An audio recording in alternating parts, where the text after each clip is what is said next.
So let's hit record. Welcome everyone to another Wednesday night of live streaming from myself and Sean, part of the Twisted Dice team. Want to say big welcome to everyone that's going to join in tonight, or if you're watching this back on YouTube or watching this back later on Twitch. You guys are absolutely awesome. Don't forget to drop a comment down below. We really do appreciate it. If you haven't already, don't forget to find us on Facebook. You can keep up to date with all the cool stuff we're posting up on there. It's really cool. If you want to get involved a little bit more and you want to support the channel a little bit further, we do offer a Patreon service. As from a little as $1, you can come join us on the I forgot the name of the site we use. Discord. Come join us on Discord, and then there's other little perks in there as well, which is always cool. And we've got some awesome bunch of guys joining us on the Discord chat. So we've just announced the last tournament, the next tournament coming up in November, which is now sold out. So massive great thank you to all those that have jumped on the bandwagon and got involved again in for another tournament. We've also got a tournament coming up in 2 weeks' time, September the 8th and 9th, I believe. Not this weekend, but the following. So it's something to look forward to. Next week we're going to start posting up that on who's playing against who, and hopefully go through some lists, something similar to what we've done before with the previous tournament with Simon. So it'd be cool to really go through some of the lists and see what's going to be in there. Sean, predictions. What do we think that's going to be coming to this tournament? What do you think is going to be hot, and what do you think is going to be not so hot? Probably Chaos Knights at a minimum, and plenty of Space Marines.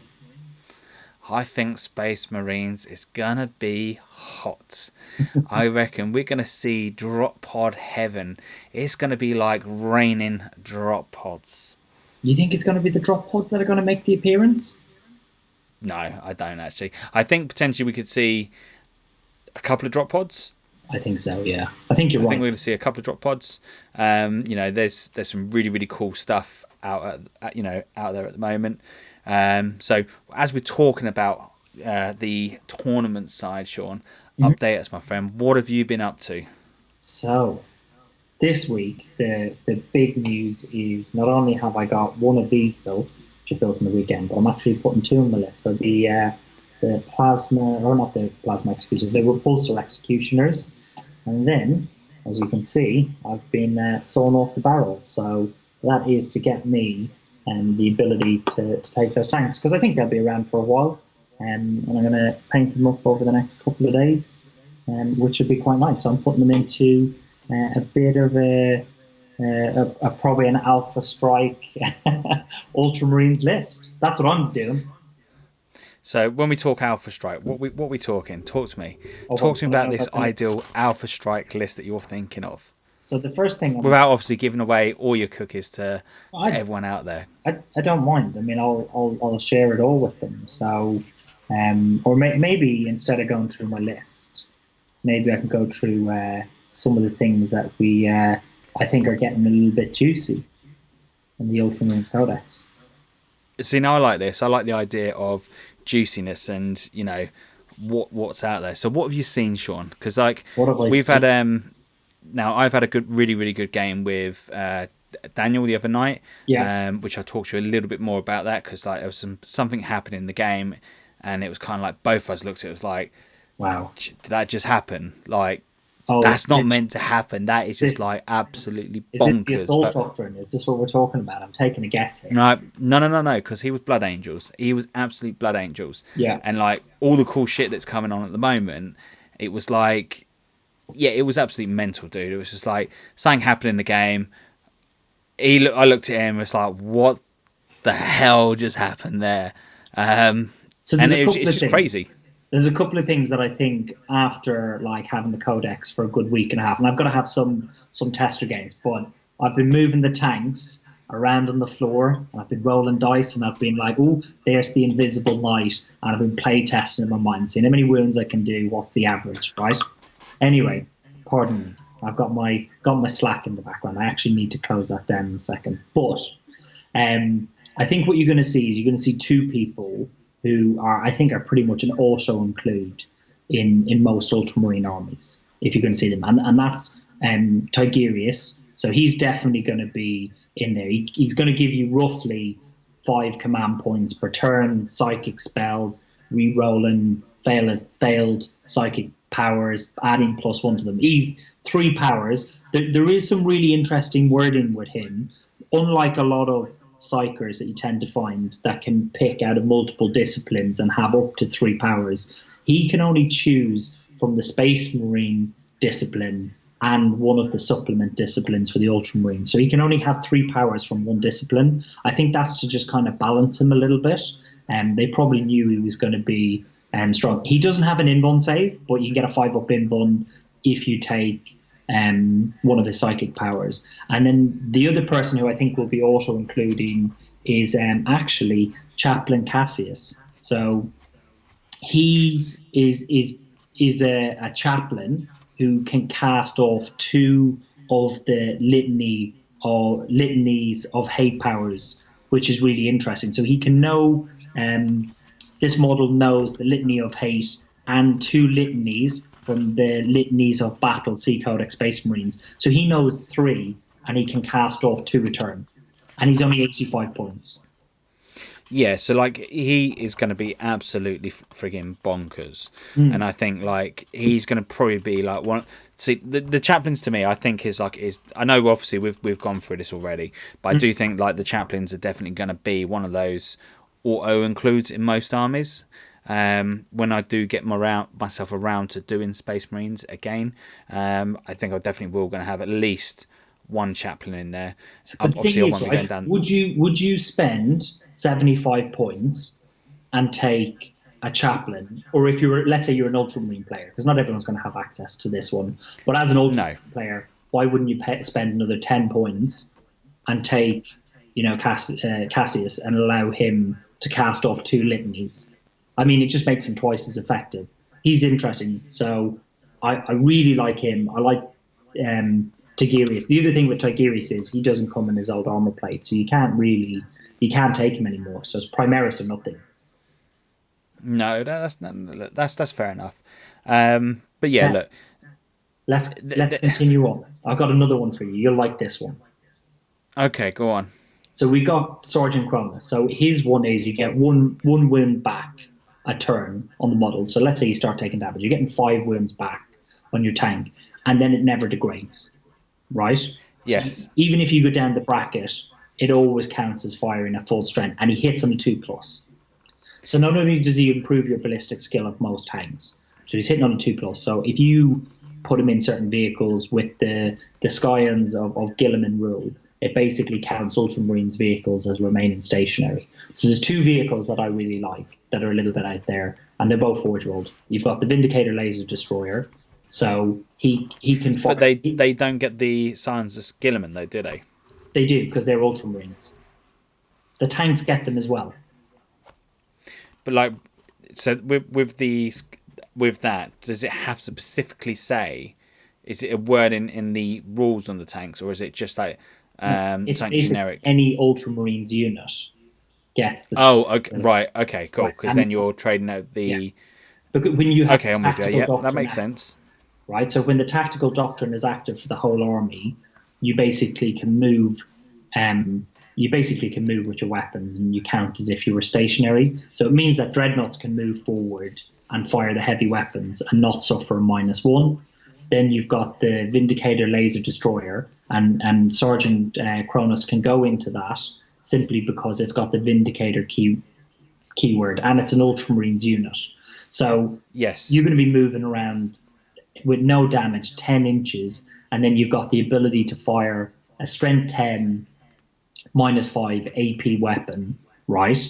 With 1 CP for martial precision, you're going to be able to automatically hit with 1 Strength 10 hit, doing like just an automatic 6 damage. I'm with you. And a lot of things don't have invuln saves, so that's one that's really tasty. Because if you could take the Predator with last cannons, but you roll in D6. Whereas if you're going up against Elder Flyers or a few other things, like not many things really have invuln saves, do they? No, but this is going to be your way of like making sure you're dealing with those flyers, because like as soon as they start whacking all their special abilities on, that that is going to be a real pain in the butt for yourself. So here's one for yourself. Now this is the thing I've been hearing of, and it's the is it Scorpion Whirlwind? That's the one I was going to mention next. Now we're waiting to see what the FAQ says to, is martial precision just one shot of the weapon, or is it, D3 and count as all three? Is Cronus going to be allowed into the Whirlwind Scorpius? Because that's where he's going to get really mean. You're looking at 2d6 strength 8 -2, 2 damage, firing behind cover shots. So no line of sight. He's just going to sit behind the board and he's hitting on 2s. So you're not going to see him. So he could be a really interesting choice for an Ultramarines player who just wants to keep something at the back of the board that can hit units out of line of sight. Like maybe you're playing your I think the other thing, so maybe you're playing your Tyranid player and he's got the Hive Guard with the bioweapons firing out from behind cover. And let's remember, they're only a 36-inch range weapon. That's where they're limited. But if you've got a Whirlwind that's further back that can hit further, pretty much across the table, really, depending on which way you're playing, like 48 inches is pretty good. I think, and then you can spend 1 CP. So with a Scorpius, if it doesn't move, it can fire twice. But you can also spend a stratagem that lets it fire again for 2 CP. And that means you're getting 3d6 shots off, 3d3 shots off. So you're looking at between, 3 and 9, strength 8, -2, 2 damage shots, flat 2 damage. And they're really good. So that's going to be, the fact you don't need line of sight is friggin' awesome. So you can hide him away quite nicely on most tables, unless you're really unlucky and you get that table which is just full of trees. The thing is, you're not gonna be spending. I personally, I wouldn't spend 2 CP to be able to access, another round of shooting. I just wouldn't do it, dude. I think there's better things. I'd rather have it still. I think the other thing you'll find with Ultramarines is they're the guys they're the good guys. They mastered the discipline of the of the codex, and they just swim in points. Like you get an extra 3 points for taking Guilliman in your list. So you're looking at a battalion.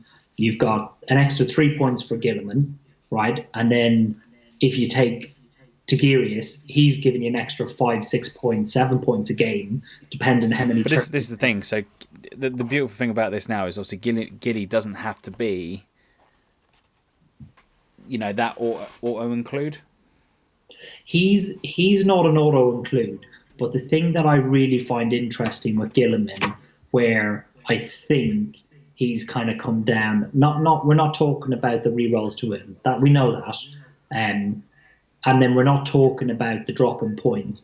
But the interesting thing with him is he has to take a specific warlord trait.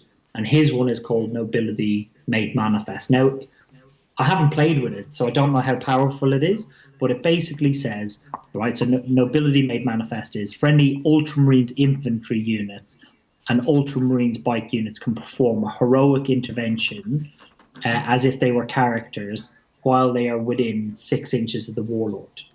So what you'll tend to find is that they will do quite a lot of attacks. I mean, what would happen if you charge Guilliman and suddenly you're throwing in, 2 units of 10 Primaris Marines who are not only just, you can also spend points to have them overwatch, but like, mate, because you have the obviously shock assault rules, right, with the Marines, you're like a Primaris Marine has how many attacks? We're talking about 2 normally plus 3, so you're kind of looking at 3 attacks. Am I right? Basic. Yeah. So if you're going into charge, it's going to be free. It's going to be free attacks on the charge, or if you are charged, which is pretty good. And then I think Lieutenant's has got free charges. Attacks. So you're putting 30 attacks. Remember, Guilliman's there, so you're re-rolling all your hits, right? You're not taking out your 2s. It doesn't exist anymore, and you're re-rolling your 1s to wound. And 2 units just kind of surrounded by him as a bubble, moving up, firing, and then if he gets charged, they charge in as well. You're looking at 60 attacks from 10 guys if you can position them around whatever units charged him. Like, it'll be really, really interesting. And remember, they only need to be 6 inches behind to heroically intervene. Yeah, and just remember, obviously, your sergeant's obviously going to get that extra attack as well. Because he has 3 basic. Well, with the thing we have... Not that makes a big difference, but it's still 30 attacks, hitting on 3, strength 4. Most things is going to be wounding on. If you're going up against Horde, most things you win on 3s, right? Well, so that's... Have you heard of the Slam Sergeant that's in the Space Marine squads? Yeah, now go on, talk to me about this, because I've heard... So basically, an Intercessor Sergeant has 3 attacks. He's got 4 attacks with... he's got 4 attacks with Shock Assault. So if he's charged, or he makes a heroic intervention, or he gets charged. And the interesting thing, not to kind of jump from one thing to another, but there was an interesting comment at the last battle report we made. If you consolidate into a unit of Space Marines, you don't get it. So that's an interesting one to remember. That was in the comment from the last battle report, and it was a really interesting observation. And I read back and I was like, oh, that's good. So if you consolidate into a unit of Space Marines, they don't get their +1 attack. You don't get it. No, that's correct. So that was good. But anyway, back to the Sergeant. So this Sergeant's got 4 attacks. And then what you can do is you can do crazy stuff, right? So the main thing is, so you give this Sergeant a Thunderhammer, right? So these, I think, Thunderhammer, I forget are they flat 3 damage? Do you know what? Yes, I think Thunderhammer's a flat 3. But now you've got me kind of like thinking, is it? Yeah, no. No. So a Thunderhammer is flat 3. So you got 4 attacks, that's 12 damage. Then you start adding things in like Honor the Chapter, right? So if you've got a unit that attacks twice, right, they have potential to do 24 damage just from the Sergeant alone, right? So he goes from 4 attacks to 8 attacks. And then you start getting into the place whereby you give this Sergeant, not only does he have a Thunderhammer, right, but you give him, I think it's like a relic weapon. So it allows you then to do +1 damage, right? So you suddenly go from a flat 3 to a flat 4 Thunderhammer. So what you do, I think it's Honored Sergeant, it's 1 CP, right? And then what you do is you give him a master crafted weapon. So I believe the rule is, so should an Ultramarine Sergeant show particular excellence in battle, they may be given the honor of bearing a chapter relic in battle. So then basically it says, use the stratagem before battle, select one Ultramarines model from your army that has the word Sergeant in the profile. That model can have one of the following special issue Wargear relics, even though they are not kind of a named character. So they can have digital weapons, Hell Fury Bow, Sunwrap Pistol, and then basically you can give it a master crafted weapon, and then that allows you to add 1 damage. So you suddenly have a Thunderhammer that's got 4 damage, that's hitting 4 times, so that's 16 damage. Then you spend I think it's 3 command points and he attacks again. So then suddenly he goes, 8, I think it's 8 attacks at 4. So suddenly you're starting to go up the ranks. Does that make sense? Yeah, sure. So what you're trying to do is you're trying to build a Sergeant who's got 4 damage Thunderhammer, and then you're trying to give him as many attacks as you can. So you start putting psychic powers on them that gives them +1 attack, or you're trying to cast the litanies of fury to feel +1 to wound, rerolls to hit, Gilliman. You put an ancient behind them, and suddenly this one Sergeant who's behind a chapter banner, he's getting +1 attack as well. So suddenly he goes from 4 attacks. Okay, so how are we getting him up the board? Oh, well, look, here's the thing. Look, do you put him in a transport? Yeah, you could do that. You've got snipers, everything. Anybody who's got a Thunderhammer, that has a relic, that has a Sergeant, you're just going to get rid of that squad. But for the unfortunate person who doesn't know how this one Thunderhammer works, he's just going to see an Ultramarines army coming up the board, and he's going to be like, oh, I'm going to charge this with my knight. And then this guy's going to kind of wade out in the middle of it and just go whack. and he's going to smash that knight so far back. I think the potential there is you can do 40 something, like 45 wounds if you hit with everything. Gilliman's there. Yeah, so you're going to be hitting on threes. Yeah, you're going to be hitting on threes. So he hits on twos normally. Thunderhammer's -1 to hit. So Yeah. hitting on threes. Did we say strength 4 basic? Then it goes up to 8. Oh, dude, it's strength 8, but like you're going to have a chaplain behind. He's going to be like +1 to wound the nearest unit. You're going to have, maybe a lieutenant or maybe Calgar, or maybe you're going to have, Gilliman behind or something like Charles. Okay, so we're going to go with one chaplain. What about if we go with 2 chaplains? Because I remember rightly, is there not something up there? So let me just get back into it. So yeah, I don't think you can cast the same. I don't think you can double up on your litanies of hate with the chaplains. I don't think that really works. But I think the point that people are making is there is I mean, look, I'll be honest with you. I would never play a Space Marine Primera Sergeant. I mean, it'd be funny to do, put him in some type of transport and then basically jump him out and suddenly have him running into combat. But I just think like any decent player who sees that list and he's like, okay, you're investing a huge amount of CPs into him, and it's just not worth it. But it's funny that a Space Marine Sergeant can come running out with this one hammer like that can do 40 odd flat damage if you roll to hit with everything and wound with everything and they fail their saves. But I mean, you'd be able to do easily. I think you'd be able to do 20 damage if you pull it off in the right way against a knight, and attack twice. You're gonna hurt him. Oh, definitely do. So I'm just looking at some of the stuff you can do now. Now here's a couple of interesting things that I'll share with you. Right, there's the ability as an Ultramarines player, right, that you can take multiple warlord strategies. So you can actually take more than one. So you can have up to 2 or 3 in your army. Yes. So we're already starting to spend a lot of CP. So just still sticking with the chaplain idea, and then still sticking with this one dude. So if you take like 3 of the chaplains, or if you take your dude that can do 2, and then maybe another one, you got the Mantra of Strength, which is going to add 1 to the model's attack and strength characteristics, and adds 1 to the damage characteristics of the melee weapon when it's equipped with. That's pretty. Oh no, that's if you're going to be using the actual. Is there any way we could use this the chaplain as it is said? So we use a chaplain. We put a jump pack on the chaplain, so he's going to be moving forward. Yeah, but the thing is, you can only give. It's what you're looking at doing is it's the fact that a sergeant, right, can take. Yeah. Is the fact a sergeant can take a Thunderhammer. That's the first thing. So that's flat 3 damage. And then in the Ultramarines book, you can give it a master crafted hammer, right, for 1 CP. So then that's a strength 4, or sorry, a 4 damage Thunderhammer, right? That's strength 8. And then you start getting to the litanies of hate. So the +1s to wound.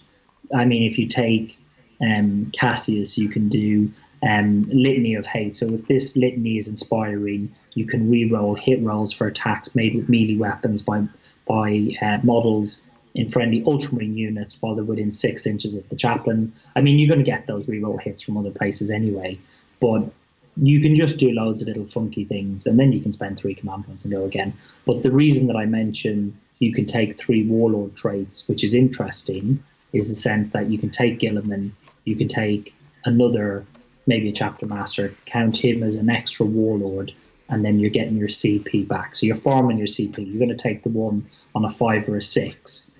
You can get that back. Does that make sense? Yeah, it does. It does.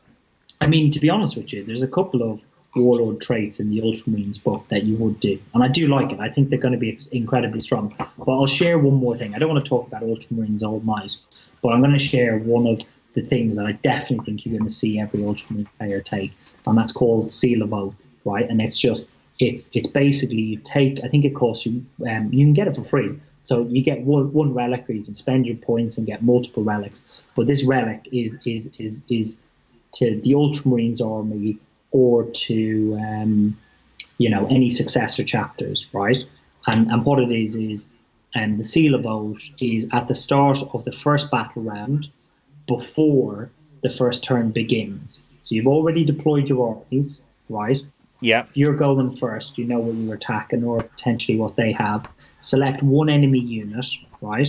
So with this, you'd probably give it to the chaplain or like, not a named character because it's got to go on someone, right? So you can re-roll hit rolls and wound rolls, right, for attacks made by models in friendly Ultramarines units or successor units, right, against an enemy unit while they're within 6 inches of the model with this relic. So, I mean, you start looking at these things, these like, repulsor executioners, and not only are you re-rolling your hit rolls, but you're also re-rolling your wound rolls. Now we know that's what that's obviously the old Rabute Guilliman rule, but you think about it, that's going to be your Marines re-rolling to hit, that's going to be your tank, Yes. it's going to be Guilliman.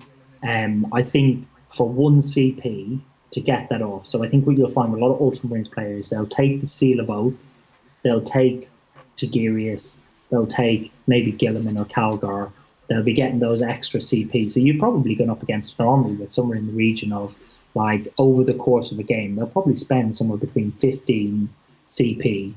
And if you're clever about it and build your army in the right way, they'll also have, a guy farming CP back. So you're probably going to, maybe you start off with 13, and then as you go through those 13, you get a third of them back. So you're probably facing 18 command points in a game, just from a bog standard Ultramarines army. And those command points are going to be used for martial precision, like automatically hit one weapon, being a last cannon or a laser executioner or a vindicator. Yeah, because that's going to be really good, and that also is going to cause like the elder spam. Yeah, that's this is even if the elder spam is really going to be a big thing going forward from this, where we actually start seeing that drop off the actual board. Well, then the other thing that you've got on the go for yourself is you've got this Ultramarine army with tanks that are hitting twice, and we're not even getting into what you can do with the Invictor tactical suits. They're scary, man. Like, they're starting 9 inches away from you. If you're going first, if you get seized on, you can spend a stratagem called rapid redeployment. You can pick up those 3 dreadnoughts, hide them behind cover. They can go anywhere on the board, right, because they can infiltrate. You can even start a game with those 3 Invictor suits, and you can just pop them up, like catch people off guard. You can spend 3 command points. See, I'm glad you talked about this, because for me, these vehicles are friggin' awesome. Like, I know there's a lot of hate with the body, the Marine inside being exposed, but like, hey, dude, the guy he's got Space Marine armor. He can take it on the chin. He's got no problems on that at all. Yeah, hate them, dude. Like, they're going to be interesting to play, because the thing is, the way that rapid redeployment wording works is it doesn't kick in until not after deployment. So I'm an Ultramarine player, so I put my 3 down. I'm going second. Yep. I've got my 3 tactical things. I've hidden them behind a couple of buildings. I'm playing ITC. They've got flamers and all this crazy stuff in attacks, right? I season you. I roll a 6. And then that's where you start getting really aggressive. So you're like, right, well, you know what? I don't even think it's 3 CP. I think it's 2 CP for rapid deployment. You just pick up. Rapid deployment is 2 command points. That's nothing. You're probably going to roll 2 dice and get one of them back. So it's probably worth 1 CP. And then I'm like, oh, I've got. Well, if you're doing it pre-game, no, you can't. You can't roll to get those back if you're doing it pre-game. So it basically says at the start of the first battle round. Mm-hmm. So is it before the battle round? No, it says at the start of the first battle round, before the first turn begins. So there's where it's like, okay, maybe you might not get them there. I mean, you kind of say, well, they're on the board. But anyway, the point is, even if they're 2 CP, you're not going to care. You're going to pick up those 3 units, not D3 units, 3 units. So I season. No, that's cool. That's really cool. So then you could be really cheeky, pick them up, because I honestly think they are going to be really, really good on the battlefield. Like, so basically, it says remove them from the battlefield and set them up as described in the deployment section of the mission, right? But because they've got the infiltrate rule, they override it. So what you can then do is you can basically pick them up in your deployment zone, pop them nine Yep. inches from your opponent's units, and you're going first. You can't be seized on. Oh no. But the beautiful thing with these though, Sean, is like the fact that if you are having your smash captain coming up the board, Yeah. you've got those three guys at the front of the table. They've got to deal with them, because if they don't deal with them, if they go after your smash captain, these guys are just going to come in and they're just going to absolutely going to ruin your day. Because once they're in there, you know what, strength 7, well, they got power fists or anything special like that. Yeah, so like that, they're strength 14. They're going to be wrecking anything they go into contact with, which is going to be absolutely awesome. Let's have a look at them. I mean, they're not that expensive. They're only like 100 and something points. They're not even. I think they're less than 120, 130. Anyway. Oh, here they are. Right. So they're strength 7, toughness 6, 13 wounds. Let's not even look at the wounds. 4 attacks. Right. They count because if they're Ultramarines, they're moving. Yep. No minuses to hit. Right. And then your right, the Incendium cannon. It's 12 inches, 2d6. Yep. Right. It's heavy. So turn 1, it's strength 5 minus 2, 1 damage, and you just automatically hit 2d6. So you're basically getting, wow, that's 6d6 hits turn 1, right? And then that's before you even get into the heavy stubbers, and then you're firing your missiles. Well, I don't even know. They've got a Fragstorm assault launcher, so they're getting d6, strength 4, and then you got and they move 10 inches. So you start 9 inches away, you move 10 inches your first turn. And then, yeah, I mean, I suppose I don't really see people. I mean, I don't see people playing with the heavy pistol. I mean, I suppose you could. I don't really know. I think Power Fist and Flamer is the way to go. And like, you're just the flame is definitely going to be the right way around that. Yeah, I mean, if you're not going first, they're not really going to be that bad, because you're basically going to put these 3 dreadnoughts right in front of your opponent's line, or you're going to kind of keep them back and just have them moving around like a normal dreadnought. But the thing is with that flamer, Sean, it's got a 12-inch range.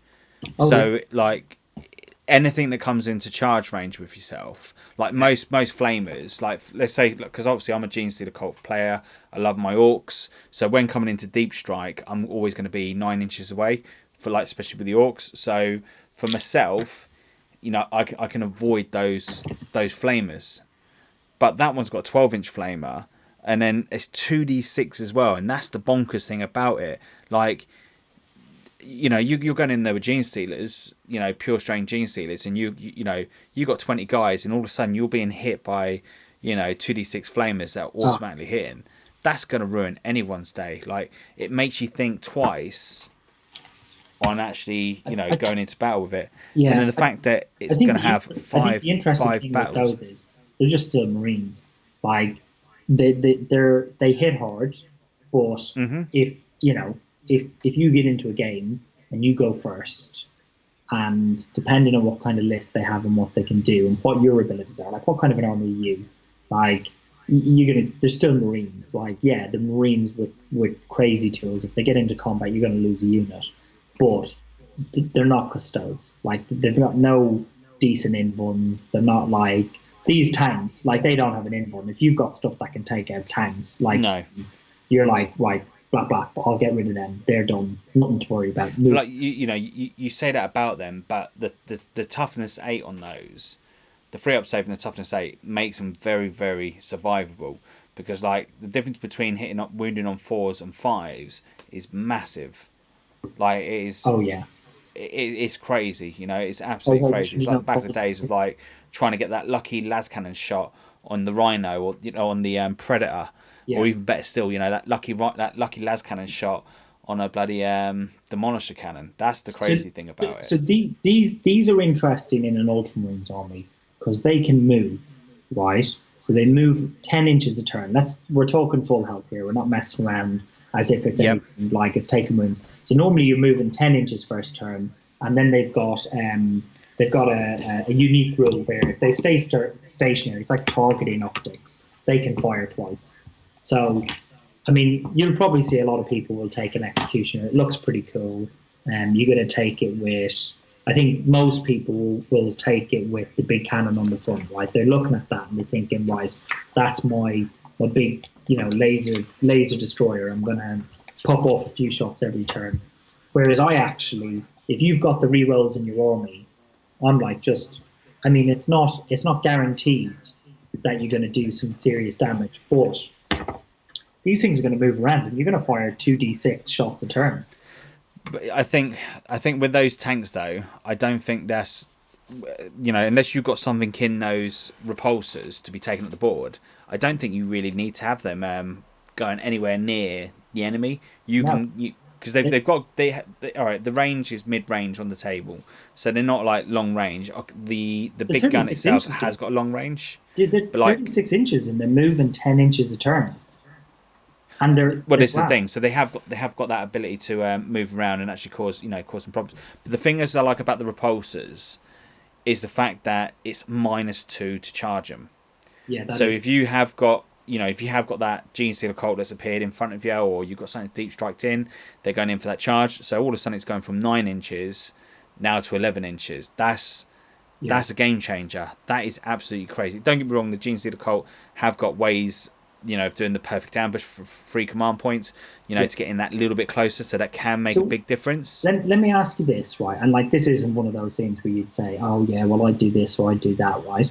But if you're a Genestealer player, right, have you the ability to charge and not take Overwatch? Like, from any of your units, can you automatically charge in there without taking Overwatch? Is there a relic or is there like a stratagem? Yeah, so you got the Void Worm on your Warlord. So the ideal thing on that is you take the Patriarch and then you stick the Void Worm on him, and then because he has that ability that if he doesn't get the charge off and he's advancing across the board, because he's a Patriarch and he's a Genestealer, he has that ability of he can move 8, then advance d6, and then he can charge after that movement. So the Void Worm for him is really cool. So you give him the Void Worm, and then you do a Psychic spell, which then stops them from overwatching as well. So if you've got 2 units you need to get into, you do the Void Worm so you'll charge into 1, but before you obviously do the charge, you'll do a Psychic spell on another unit that you potentially are going to charge into. So there's 2 units you can shut down.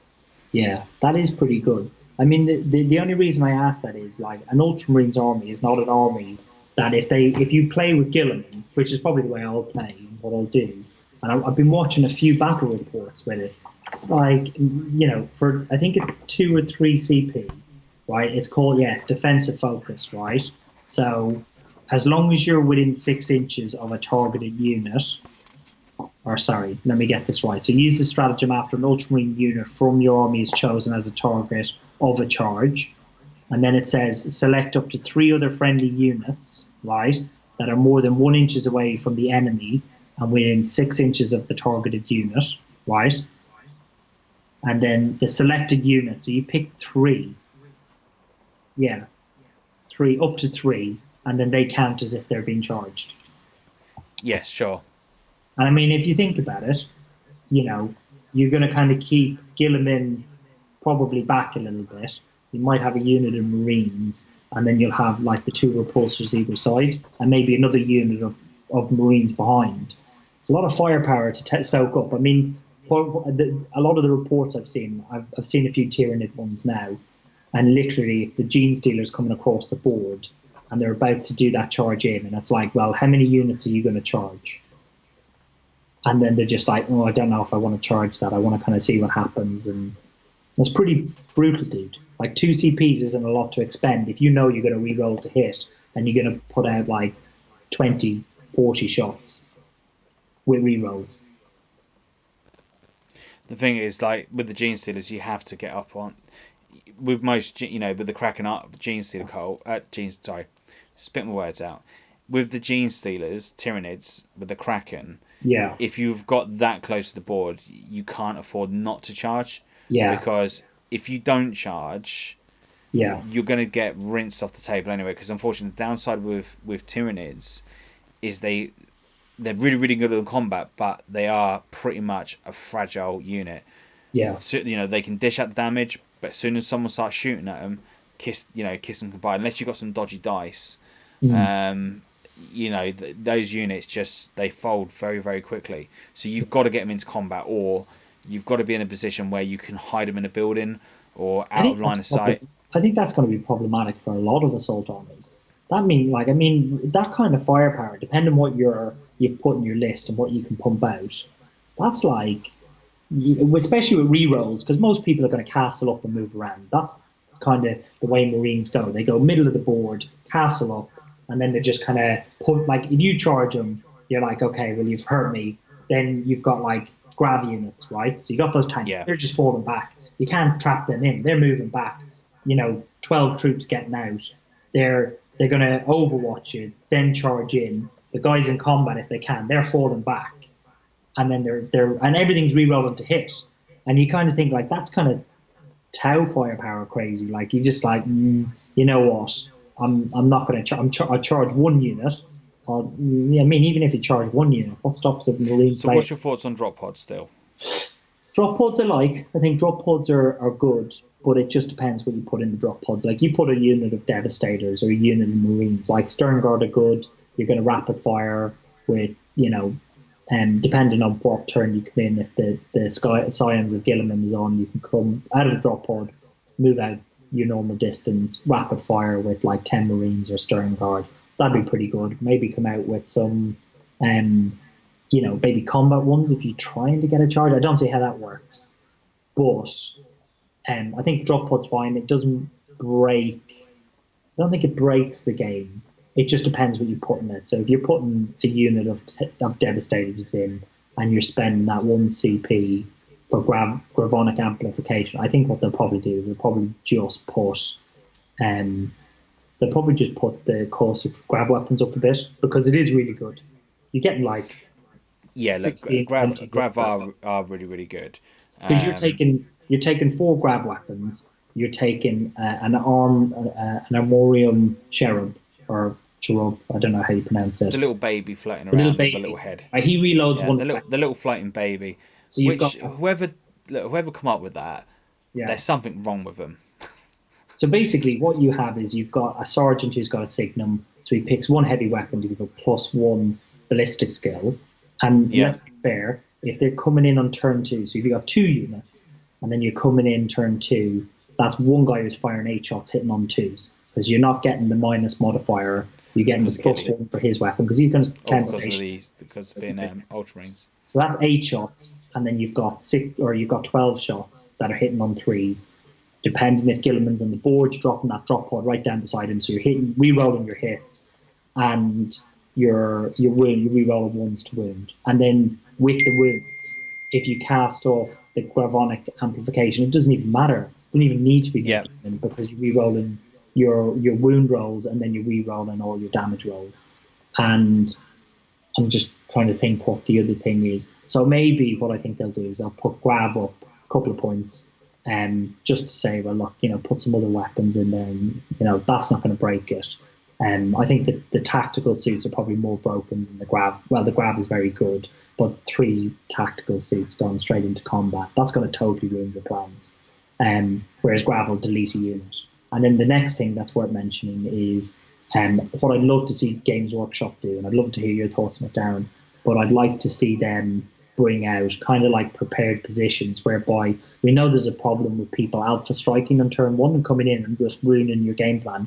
Give the defender the ability to spend 2 or 3 CP to intercept, I don't know, however many inches, right? Spend your CP that you're draining, make it 2 or make it 3, and then allow you to re-roll your hits. Like you're just sitting there waiting for them. Re-roll, be able to hit Auspex Scan, but no minuses to hit, or you can wound, and just stop people doing that. That would be more fun for everybody.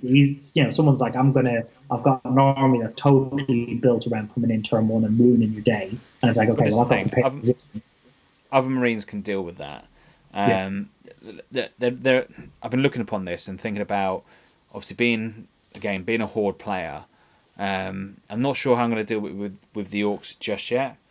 I've got an idea around like the squigs, like with the running bombs. I'm not sure how that's going to work just yet. Tyranids have obviously got away with the spore mines. Yeah, Because you won't be able to. Yeah, but we'll let John come on and talk about that, because that's going to be his little baby, and it would be unfair for me to talk about it. Let's not take the wind out of John's sails on this one.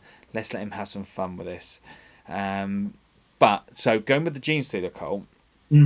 Now I've got no way of getting out of the 9-inch out of my deployment zone, so that's going to be a struggle. So depending on the map, it's going to be really difficult. So what I've been looking upon this is going from spending the CP to do the Colt scanner decoy. So when you deploy your objective markers down, you can deploy an extra 4 put down an extra 4 more thingamajigs. I forgot what they're bloody called now. Little blips. Yeah. So you put 4 blips down. So depending on where your army is going to go, you put those 4 blips right at the front of where your line is. So wherever you think your army is going to go behind it, all the things that you need to keep safe or hidden away, what you do is you put those blips then further forward. So when it comes to turn 1, if you have got an ultramarine army or something deep striking in, those blips down. Say that again. Sorry. When do you put those little markers down? So you put those blips down as you're deploying. So what do you do if someone then puts their first Invictus suit, like, into? So it's 9 inches. So your Victor suit has to be 9 inches away from the edge of the board. From the 9 inches away from the deployment of the enemy. So for them, it makes no difference. But my question is, right, so if you're doing your army where you deploy everything, right? So you go first, you deploy everything, you're going first, right? But what happens if you're doing alternate deployment and they're like, well, I'm going to put one Invictus suit down in this part of the deployment zone, so you can't come anywhere near me. And then you put one blip down, and then he puts another blip, he puts another suit right into your deployment zone. Like, well, no, you can't put them in the enemy's deployment. Okay, so you got to be 9 inches away from the deployment zone. You've got to be 9 inches away from the enemy's deployment. So you can't. So they won't counteract each other. So you can't get 9 inches towards it. But this is where these blips are going to be very, very handy, because if you've got the first turn, you can't move. You can't get any closer than 9 inches to those blips. So those Victor suits, those war suits, are just going to be standing still. Yeah, you're right. So you could pretty much shut them down from the fact that... So the idea upon this, you put your blips forward, all the stuff that you need to be safe, you have them further back. So if you know you're not going first, you kind of like pull those units back into safe areas. You put those fake decoy blips forward, maybe put a couple of units that you know you're going to have in reserve. Now, you run the risk of this, and I'll explain why in a second. But you put an extra 3 more blips in this, up further forward. Yeah. And then what the idea is, you've got that perfect little screen of blips. So after the enemies, if you haven't been unlucky, 7 of these markers. 7 of these markers. So you've got these down plus whatever you got, behind. Did you have to pay for another 3? No. So you pay one CP for scanner decoy. Yeah. And it gives you four blips. Yeah. That makes sense. So you deploy them down. So you've got those 4 blips straight away, plus the 4 that you're going to be putting down anyway. So the idea is you deploy your army, you've got whatever you're going to put in reserve, and you've got the other bits out. So turn 1, you've come down, you've dropped your drop pods down, because you can't get those drop pods any closer than 9 inches. And it just stops. It helps you screen out your zone. So as soon as you've done all your movement, you then spend another CP. And that allows you then to take away 3 objective markers, 3 blips, and put them back into ongoing reserves. Does that make sense? It puts them back into line, back into underground, waiting to pop up.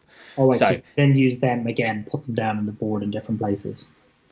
So what you're doing is you're removing, so the 4 decoy blips, you remove them from play. Yeah. Yeah. So you have you keep putting your army down where you want it to be. Once the ones you want to put down, you then the 4 you have left over, you remove, because you don't have to choose when you're putting those blips down. You Oh, don't have to say, right, that's going to be my warlord, yeah. that's going to be my gene seal. This is before the first turn, right? This is before first turn, yeah. So you could be the idea upon it is you really get in your opponent's head. So you put these blips down. You spend so you spent 1 CP to do 4 just to give that little extra screen, and Yeah. then because obviously turn 1 they can't come any further towards yourself. Then you spend the extra CP then to then put remove 3 of them. Actually, I think it is only just 1 CP. I'm pretty sure. I'm confident it's only 1 CP. So you just take three of those blips away. Now this is where you run the risk. So if you are going up against Dark Elder in particular, they can vector. So anything they can vector, you run that risk of they're going to ruin your day by stopping. If you're going to spend, because obviously you've got to split your army in half, so you've got to have equal amount of troops with point value.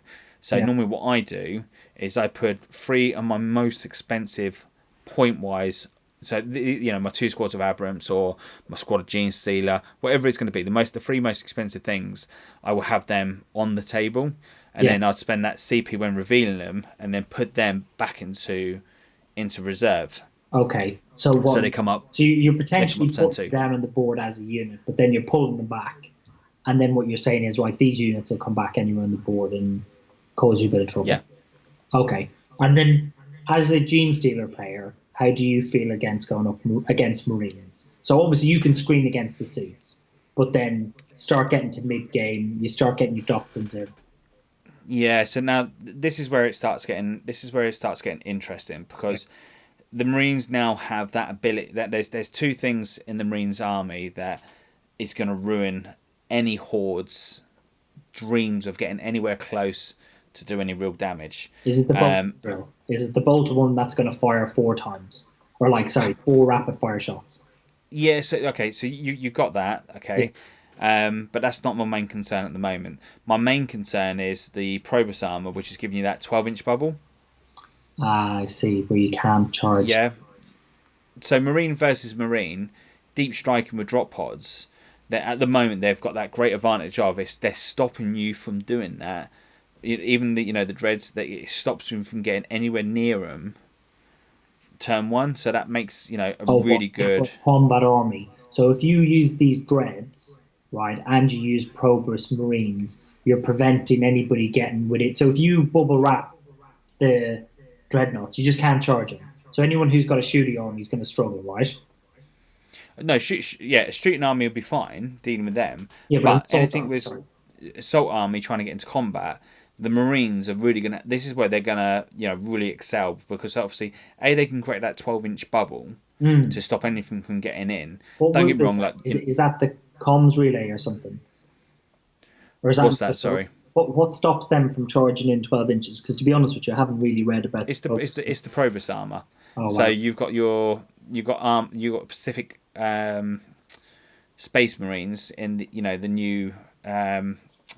Bloody hell! I know the ones. Getting what things are bloody cool tonight.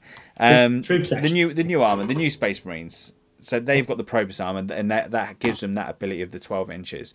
And I think even your librarian, or one of the librarians, also has the armor itself. So what that's giving you is that gives you, if you're going to try, you're worrying about your back lines, that gives you a better screen on your back lines, so stopping things then from getting in behind. More important, as I said, if you're quite smart with them, you could maneuver those up the board and put them in positions of the board where people can't get anywhere near you for that combat, which is absolutely bonkers. It's crazy. You could screen the board off quite, very, very well. But regards with the Gene Stealer cult, at the moment it's like stopping that alpha strike, or at least trying to make that alpha strike not as effective. So spend the 2 CPs at the beginning, one for the fake decoys, one then for taking units back off the board. And then I'm toying about the idea of doing the paired positions, for the +1 to the saving throw. So that, again, that might be beneficial. But to be fair, look, most things have got paper armor anyway. Within the Colts, most things have got like a 5-up save. So putting it down to a 4-up save makes it 50-50. But most Marines now have got -1, depending on what stage you're at. It's something to think about. So the old classic of the way I run, if I was going to go to a tournament tomorrow with everything that's out with the Marines at the moment, would I go with 3 units of close combat, or do we now need to start thinking about, right, we need something in there to start dealing with this Probus armor to give us that fighting chance of, once we've broken the back, we've got some way of getting in. And the other interesting thing about this now, obviously now we've seen this with the Space Marine Codex dropped, and they're trying to limit the way that armies are now doing the whole soup thing.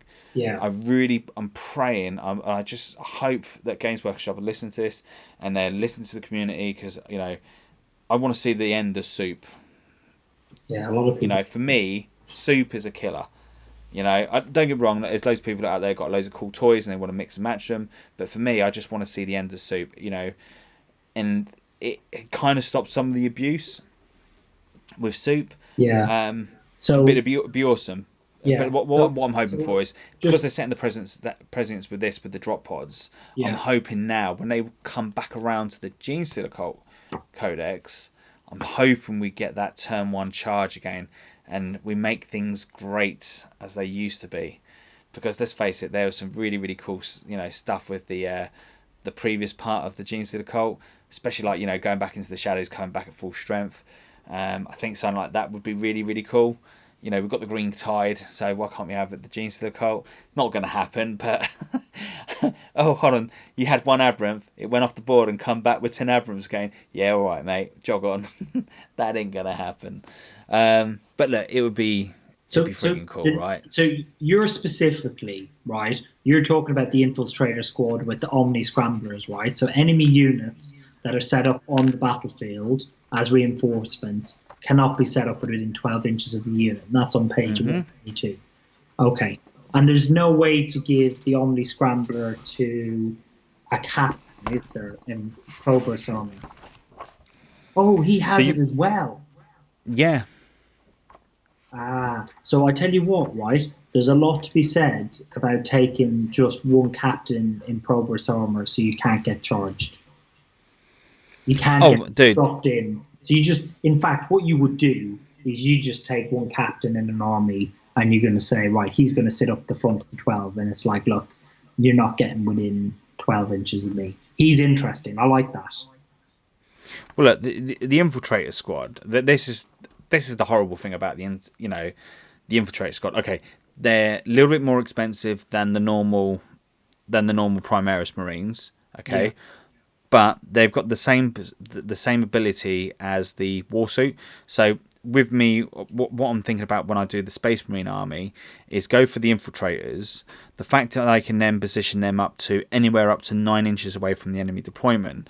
Yeah. If I do come across a Horde army with that deep striking, I can really then protect my backline, so I can have a couple of squads from behind, stopping enemies getting in the back. So now ICT, if you've got an army that's looking to go for behind enemy lines, this is gonna really pee on their prey, because that's gonna stop a lot of the deep striking on the back.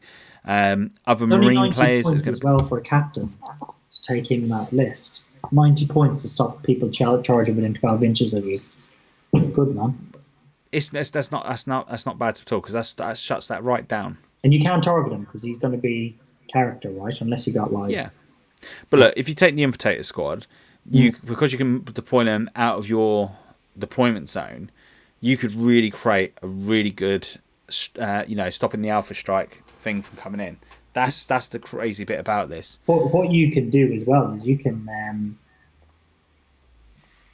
stick him in with like Reavers or anything that can kind of infiltrate, and then you're basically saying, well, don't get me wrong. I mean, like, there's going to be certain scenarios when you're like, that's really good against just like armies that don't have much shooting and are assault based.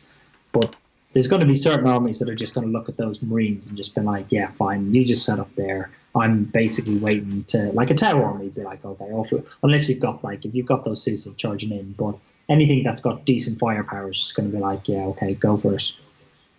Yes, sure.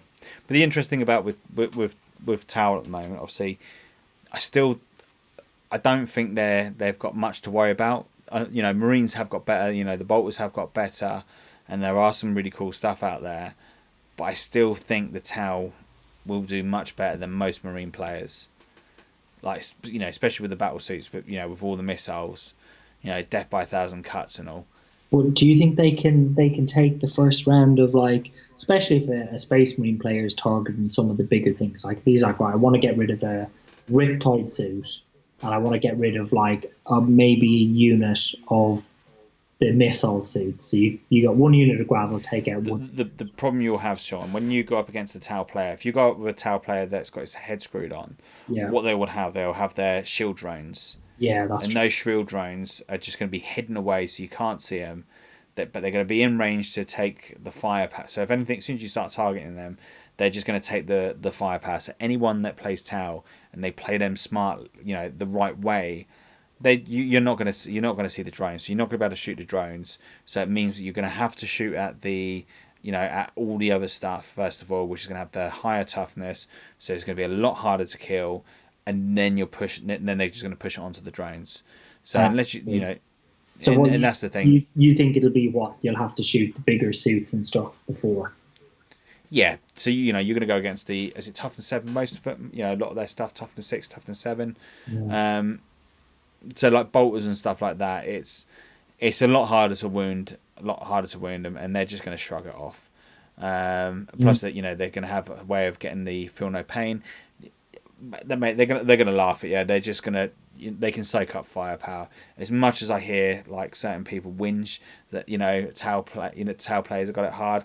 Oh mate, don't give me that one. You got Tau for a reason, and yes, you are a static army. You are going to castle up, but if you play Tau correctly, the idea is turn one, turn two, you stay pretty static. You fire the hell out of everything. If anything's still moving turn three, you can slowly start coming out of your comfort zone, start moving forward, start getting your objectives, Mm. start getting into the positions you want. But turn three, most of the stuff's dead anyway, and I think Marines will probably still struggle with them. Now, the only good thing about with Marines is with the drop pods, They're not able maybe to take that fire, are they yet? yeah, but like the beautiful thing with the drop pods. But then I was going to think, Tau can actually just I've got fly so they can jump over. Mm. It's going to be difficult. But like this is the beautiful thing with the drop pods again. Going back with the Marines now, Games Workshop have confirmed that doors do count. This is going to be the big thing about this: is the fact that drop pods can now pretty much screen off a night army. You could box in a night army into the corner, just pin them in. Yeah, I think the thing with that is that unless, yeah, maybe what you could do is you might be able to pin knights in for a turn or two, but like all I would see a knight player doing is basically he's going to have his Gatling cannon. I mean, if you're dropping down empty drop pods to box him in, right? They can still have Yeah. those Gatling cannons past. So that's not So like what you'll find is they'll probably just shoot and then charge those drop pods. Because if you're playing ITC and you think that's a viable tactic, you just give them. that's it. You just give So them. just to answer a question, Extreme X Wing, can't a 100% tactical marine stroke devastator army now be viable in the new codex? Yeah, so this is something we was talking about earlier on. The I think so. Marines. Yeah, Say that I think again. I think if you take like obviously there's our game on the channel which we played. I think if I was going to do that all again, right? I think if you're not investing 350 points, pardon me, into someone like Gilliman, and you're just going all drop pods and maybe a few units, there's a lot to be said for having like maybe I think you could do two battalions. So you take one battalion with Grav in drop pods and Marines, and characters, because you want those characters in there to give you rerolls. Then you do another battalion. Well, in that third battalion, you probably have Cronus in a whirlwind, two Thunderfire cannons, or an Eliminator squad. Something sitting at the back, sniping characters. And then what I would do is I would probably I try and reduce the troops down to be the cheapest possible. So you're probably looking at 2 units of maybe, let's say, 10 Marines, if you want to. Or maybe take some scouts with snipers and put them on. It depends if you want to do all drop pods and try and alpha strike, but I'd probably go scouts with sniper rifles, at the back with, just hear me out. So 2 squads of scouts with sniper rifles at the back with the eliminators, or the Thunderfire cannons that you can't see. Just drop them down templates, and then I would look at 14 points a model for Sternguard, and they're just so good.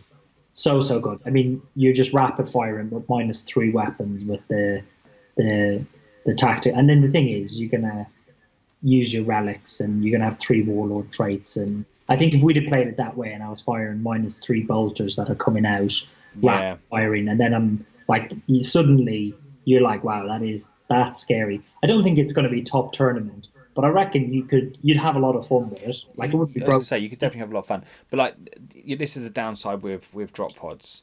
Like, obviously with the game that we play, it didn't become that much. There was one point where I did use the drop pods to my advantage. Yeah, that's what the clever players do. Yeah, so regards with the drop pods, ICT, you're doing 2 things. One, you're giving the opponent the next turn an easy kill. Yeah, they are easy to with kill. The drop pod. They're tough. They're going to be an easy kill. So that's score 1. But the other thing is, the other thing you've got to think about is you could easily then lock your characters. You could lock the enemy can lock themselves into combat with the drop pod to stop you from shooting it next turn. Yeah. So you've got that side, and then obviously the next thing is, obviously, once the drop pod's been killed, they could use that as a slingshot to then get into combat with what's just dropped down. Yeah, they're only toughness 6 and they're 8 wounds. And the problem that I found when I played the game with them, I mean, if I played them better, I probably would have played them in a different way. I wouldn't put the drop pods specifically onto.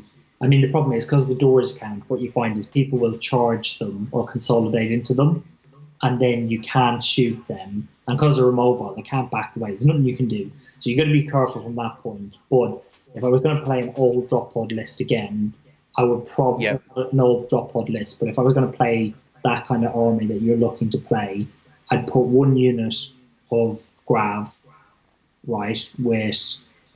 I'd probably do 3 units of Grav at the minute as the rule stand, because I think they'll probably change. So 3 units of Grav. 2 of those units are dropping down with a commander with like a relic that allows him to, so you re-rolling to hit, or maybe a chaplain. And do you think you could drop a knight with the Mount of Grav?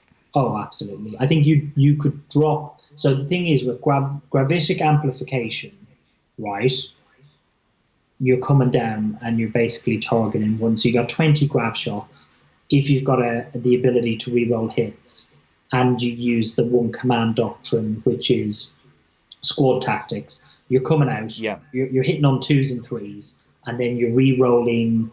Maybe you've got a commander with them, like let's say a Space Marine commander, and he's in the drop pod. So you've got 9 in the Devastator squad. He's coming down. So you get your re-rolls to hit. Then you're re-rolling to wound, right? And you're also re-rolling the damage. So that's 1 unit of grav, right? So that's in 1 drop pod. That's what I would do, and that can be on any night that you're coming down on. And then the next thing that you would do is you'd probably want to try and take like a captain or a chaplain or a librarian with a relic. With the relic, which is the Seal of Oath. So what happens is he jumps forward 12 inches, right? And then he advances. And he picks 1 unit in the army that you want to reroll all your hits and all your wounds. And then what you do is you bring your 2 grav units down that are within 6 inches of him, right? You with me? And I'm with you.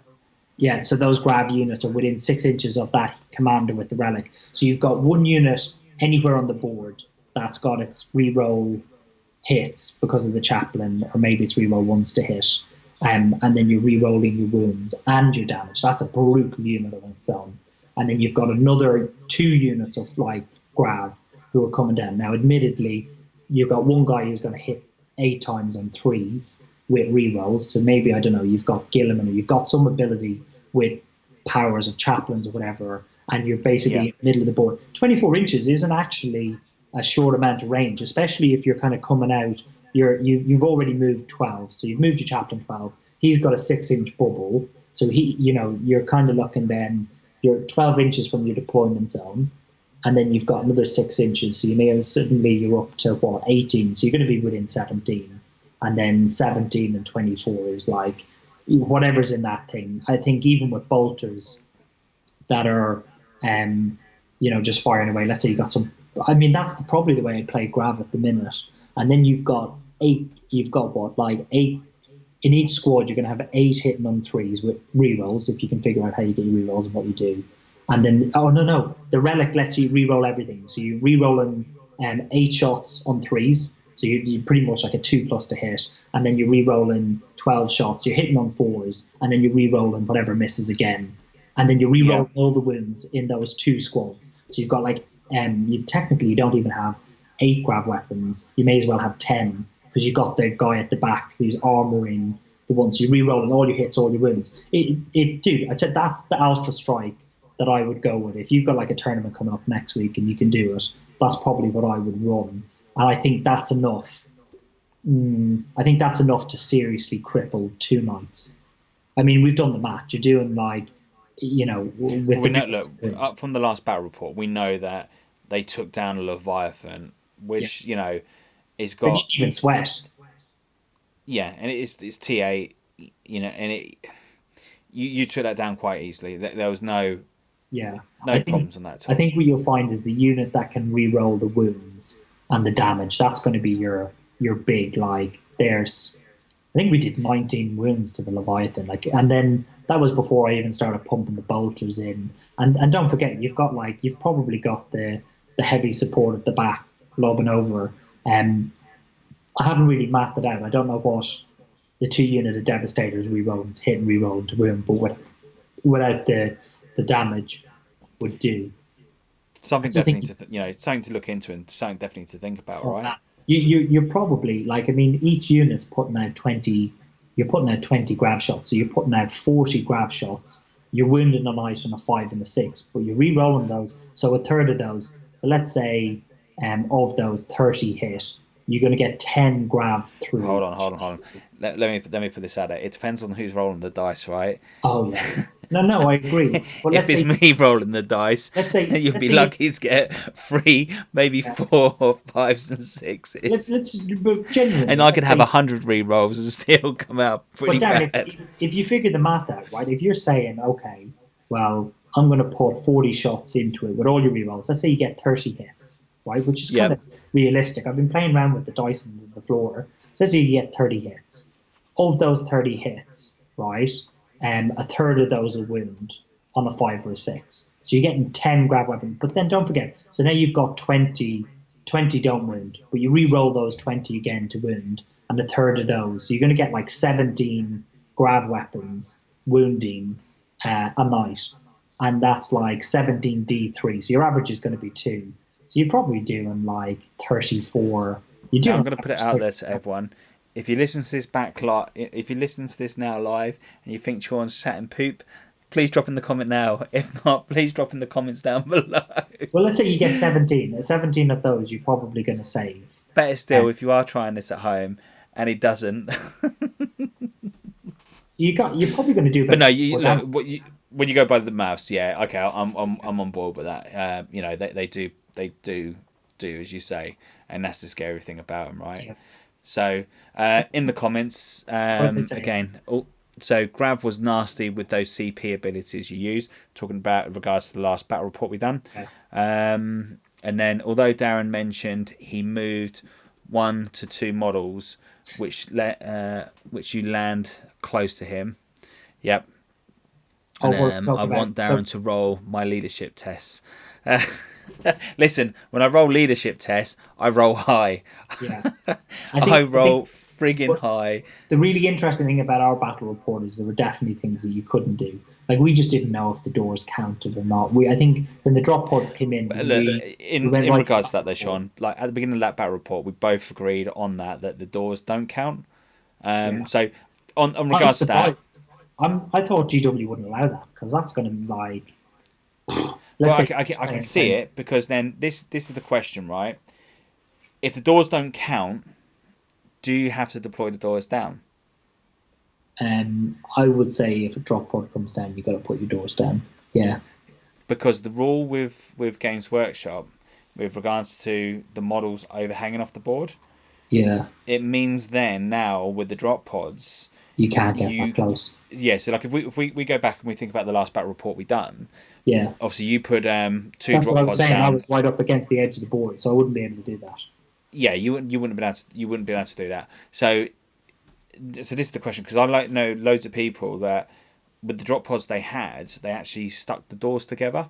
That's also Um, a good point. yeah, okay, so that's the interesting about it because obviously the drop pod doors are closed. They're glued together because they're a pain in the bottom. So that's the question on this. So for those that have actually done that silly thing of sticking the doors together and they can't open their doors, does that mean then the drop pod is defective and can't be used? I think we can both agree, though, if let's say you say the following. If so, there's a couple of things. Firstly, drop board doors being open totally makes sense. That's the way they're meant to be. I'm totally fine with that. Drop boards being overcosted, no. They're pretty much like a rhino, and the fact that you can charge them and not be shot, and like honestly, it's more of a hindrance. So, um, the thing is Alpha Strike going to be a problem? Well, let's just wait and see what way the tournament scene goes. Let's see what other armies can do from this release, etc., etc. Do I think the drop pod is overpowered? Not really.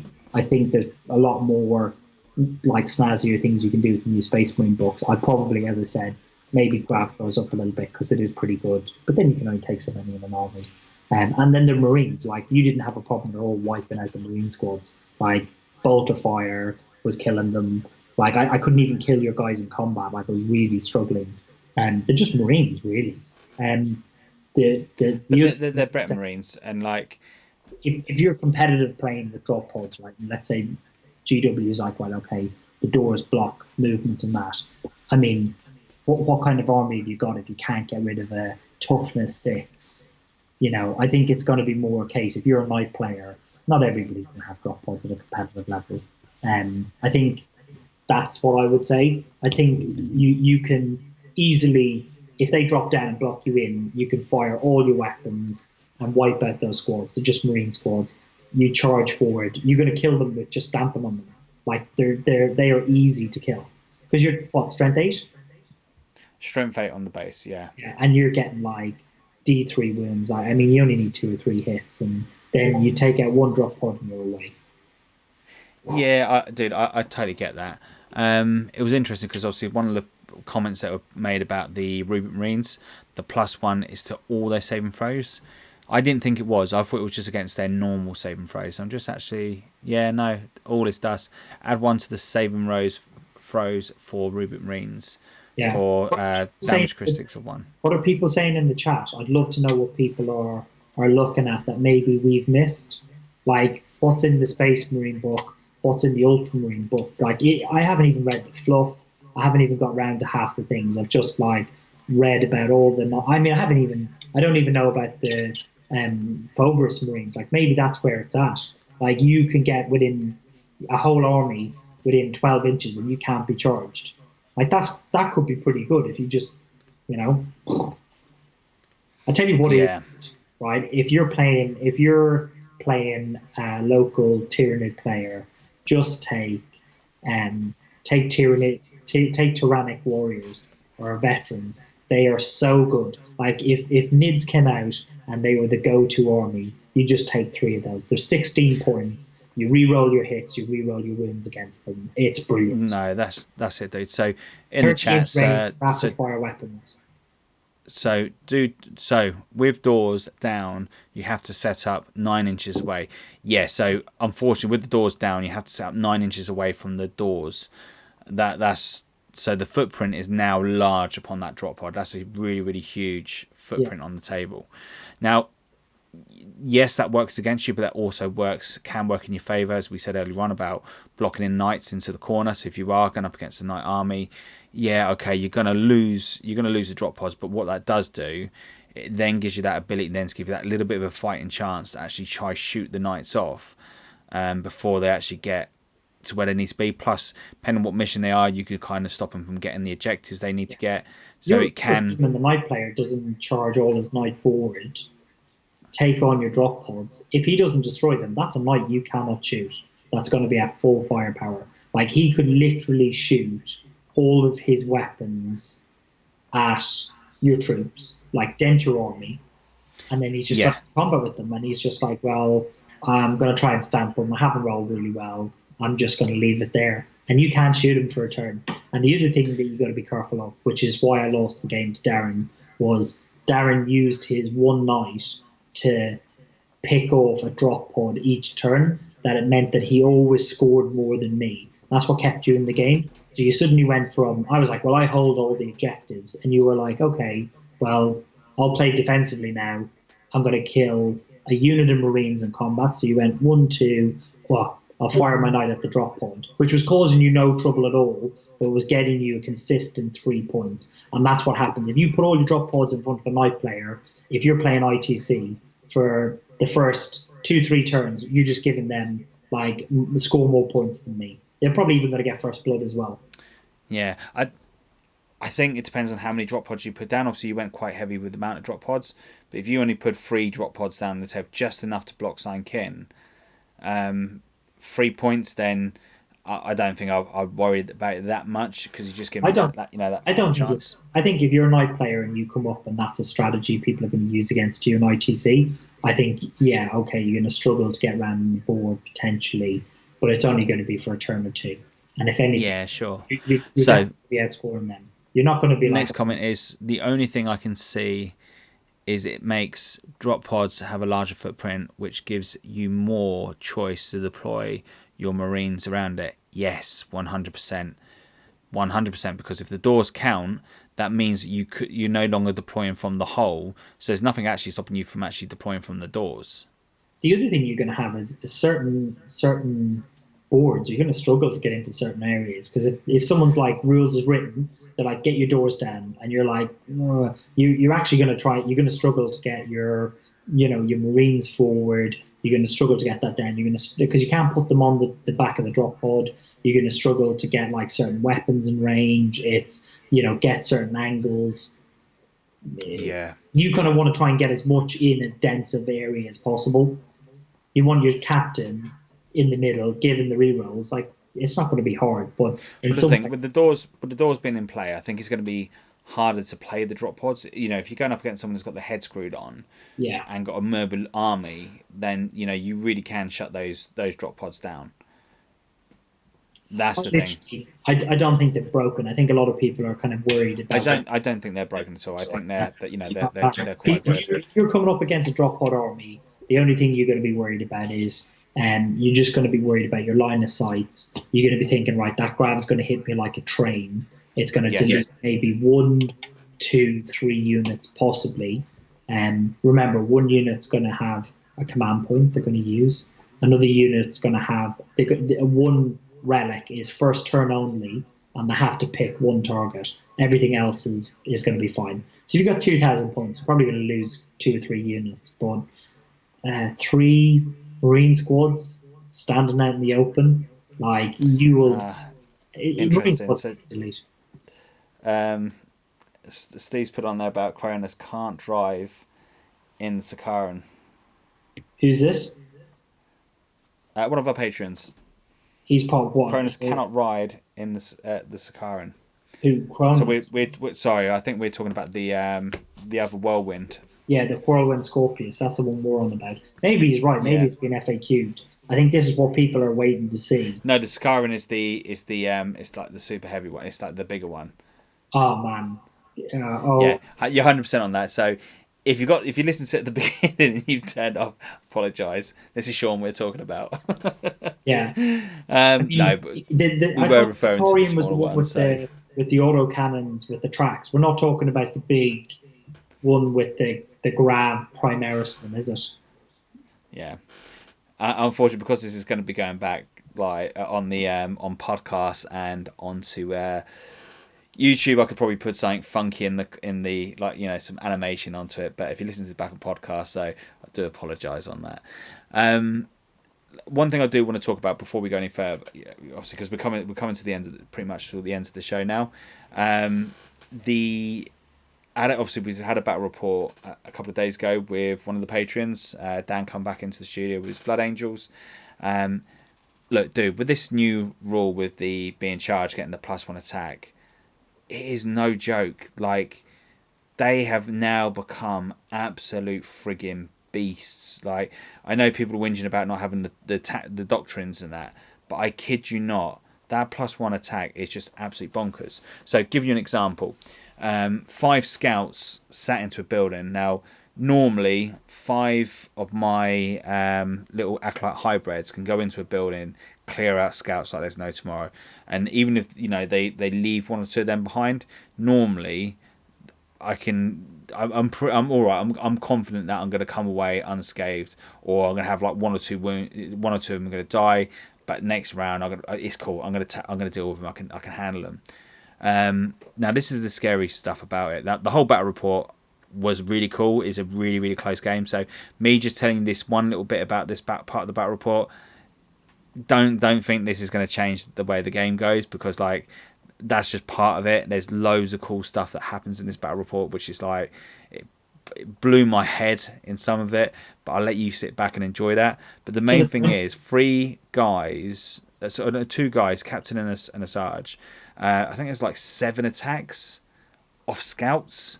Yeah. And like this is the scary thing about this, right? So with the scouts, obviously he's got 2 for the sarge, +1 for the chainsaw, +1 for the black rage, and then +1 for this charging. Wow. That's crazy off a scout squad, right? Hitting on 3s, wounded on most things on 4. So against my stuff, he's wounded on 3s, and of course because of the I don't know, I can't remember if he had it or not, but you've got the other thing where the first round of combat, they're actually wounded. They get +1 to their wounds. Oh wow! Now I'm not a Blood Angels player, so I can't remember which ones were getting that, but it was just absolutely friggin' bonkers. Trust me, this doesn't spoil the battle report. I promise you, this is just like one element. These 2 guys who are putting out 7 attacks and then wounding you on 3s. Yeah, it's because I'm toughness 3 anyway, so like. It's absolutely crazy. But then that started getting me thinking about like the whole thing with like the Blood Angels. Well, do you know what? I can't remember, Sean, whether they got it or not. Because as I say, I'm not a real big Blood Angels player, so I can't be 100% on. And it's like a couple of days gone then, it was hot, and my mind's gone a bit frazzled as it is. But it started getting me thinking like this new rule with the I've forgotten what it's damn called, but that +1 to attack when you charge something with the Black Rage. Shock Assault, that's it, thank you. That Shock Assault with Blood Angels on scouts all of a sudden become friggin' awesome. So turn 1, you advance these scouts up into the buildings, right? And then all of a sudden, turn 2, you're frigging chucking these scouts forward, and they can do a lot of damage. That's a lot of attacks hitting on 3s. So thank you, Brutal Mace Massacre. Sorry, you're right. Wounded on 2s because it gets the +1 on the charge. Now all of a sudden you've got these scouts coming out of the ruins. You've got to deal with them. Okay, granted they're not the save wise they're not as good, but for something that's coming out of the woodwork coming towards you, they are friggin' scary. They can do a lot of damage. Say that again. They're like old school Gene Stealers coming out with like multiple attacks and wounds. It was just bonkers because they had more. Potentially they could have more attacks than orcs and more attacks on the Gene Stealers. It was just absolutely friggin' crazy. The Blood Angels. You're 100% right. The Blood Angels have got a great counter-attack army now. They are just friggin' it just blew my head. It just absolutely blew my head, man. Like the amount of attacks that are coming from these guys. Now, hopefully, you guys will watch this battle report back and you'll enjoy it. But as I said, it doesn't really ruin the game, and you'll understand why when you watch it. But you know, for Blood Angels, they have become, I think, a really good force to deal with, because they're friggin' awesome. All of a sudden I wanted to play Blood Angels. I kid you not, I come away from that thinking, oh man, I just want to get loads of scouts together. I want to do this, I want to do that. They're going to be awesome. It's just absolutely scary, dude. Like, that's all I'm going to say on it, because I don't want to ruin any more. But I had to get that one off my chest, because I thought that was such a cool little thing that we even actually read over the rule. You know, we went back through it and just said, that doesn't make sense. That's like, you know, Dan was like, that doesn't make sense. There's too many attacks coming out there. That's crazy, right? So we went back through the rules and we just double checked it, and then we double checked it. Dad's like, no, that's not right. I said, no, that's right. With shock assault and that is how many attacks you got. Don't feel sorry, really. Don't feel sorry that you're doing that to me, mate, because I don't feel sorry slapping my attacks onto you. It's just absolutely freaking crazy, and it's Scouts. Blood Angels rock, and I think there's something in it. You know, there's something in there for it, and I really want to try. Once I got all the train done, and I painted the Knights, and I painted Titanicus, and I painted my Marines, and I painted all the other stuff that I need to paint. I will put a little scout army together, you know, of this. I think at the time I get to it, they're going to FAQ the hell out of it, and they're going to say, no, only power armor Space Marines get the shock assault, or something like that. They haven't said it, so if anyone's misheard that, I'm not saying they have said it or they're going to say it. I'm just saying the time I get around to doing it, they'll probably FAQ it, so they can't. But I just think it'll be such a cool army. Like the cool factor on that is just having a pure scout army. Now, this is like my obsession of having like a whole grot army charging up the board. Something pathetic, something that's going to die very, very easily, but the cool factor there is just friggin' awesome. But for me, scouts have always been cool. And then when I saw that, I was just like little lights, like, pew, pew, oh man, this is going to be awesome. If I could do this and do that, it's going to be cool. I think what we'll do next week is I'll have a look at some of the White Scar stuff that you can do, and just get my head around that and talk to people around it. Apologies if you're a massive White Scar player and you want to know, but from what I've heard on podcasts and what I can gather is they move incredibly quickly and they hit like a tank. What I can say about the White Scars is they've probably got one of the best Smash captains at the moment. Apparently they've got I haven't looked into it, so I couldn't tell you 100% how they're doing it, but yeah, apparently it's meant to be, you know, friggin' awesome. But anyway, look, it is late now. I think we've babbled on for far too long. I do appreciate all the guys that have joined on, guys and girls. Should we finish questions? See if anyone's got any. Yep. So any questions before we go off for the night? So we'll give it a couple of minutes, because I know there's a little bit lag between me and Sean chatting and actually coming up on the screen. But anyway, so we just want to say a massive great thank you for everyone that's listened to this tonight. If you're listening to this back on YouTube or on podcast, we really do appreciate it. Please don't forget to hit that. Give us the chirping away into your ear. But if you are listening back on podcast, please don't forget to hit, give us the 5 stars. It helps us out massively. And if you're watching back on YouTube, don't forget to hit that like and subscribe, and also drop a comment down below, because believe it or not, even the horrible comments, we do like reading them back and we really do appreciate it. But guys and girls, hopefully we'll catch you all again next week. Thank you very much, and I'll see you all again. Bye. Oh, Hell open next Friday. Hall open next Friday. It won't be open next Friday, my friend, because with what we're doing, we're actually setting up on Saturday morning.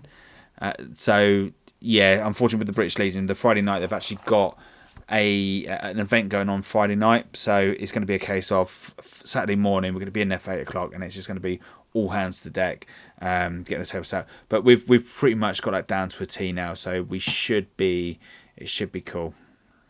But dude, you're gonna love it. I've been working my socks off getting some nice cool terrain for one of the tables, so I'm looking forward to it. It's going to be absolutely awesome. But anyway, thank you very much for watching, and hopefully we'll catch you all again next Wednesday when we're going to be talking about the lists and who's going to be in and who's playing what. Catch you all later.